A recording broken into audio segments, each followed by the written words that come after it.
Americans have long celebrated Christopher Columbus in tribute to their shared heritage.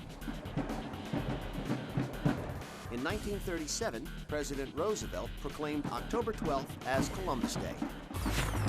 And in 1971, President Nixon declared Columbus Day a national holiday to be observed on the second Monday of October. Okay, and why? Because Columbus discovered America and proved that the Earth was round. Except he didn't need to. Greek mathematician Pythagoras suspected we were living on a sphere as early as the 6th century BC, and Aristotle backed him up 2 centuries later when he noticed the Earth's shadow could be seen during a lunar eclipse, sliding past the moon in miniature, and it was round.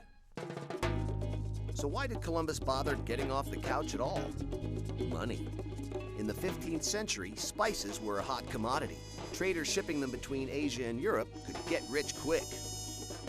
However, with the fall of Constantinople to the Turks, Europe lost its most popular route to the treasures of the East.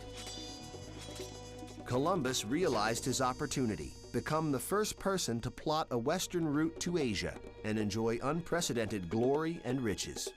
Inconsistent maps made calculating routes difficult. Columbus finally charted a southwestern course he believed was short enough to keep him and his men from dying of starvation and thirst. Spain's Queen Isabella, eager to expand her empire, agreed to roll the dice on Columbus's route. So on that August morning in 1492, Columbus and his men sailed off in those famous ships, laden with hopes of finding their way to Asia and making both Spain and themselves a heck of a lot of money. After a pit stop in the Canary Islands, the charted world was behind them. Columbus had been right not to trust existing maps, but he didn't realize that his own plotted course to Asia was short by nearly 10,000 miles. Luckily, a series of islands, the future West Indies, lay almost exactly where he believed India to be, and the relieved sailors made landfall. This is where things get tricky.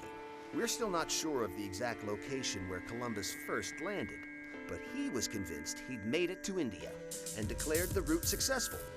Mission accomplished. The Indians who greeted him were actually an indigenous people who had lived there for centuries. So the claim that Columbus discovered the Americas is only true from a European perspective. But as far as Columbus was concerned, he was right where he'd expected to be. In an exotic land full of natives and spices. Columbus returned to the Spanish court a hero.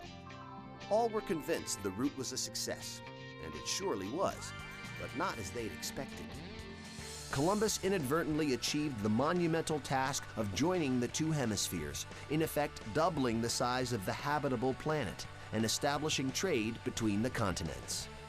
So on Columbus Day, raise a glass to famed navigator Christopher Columbus, who missed the mark and hit it just the same.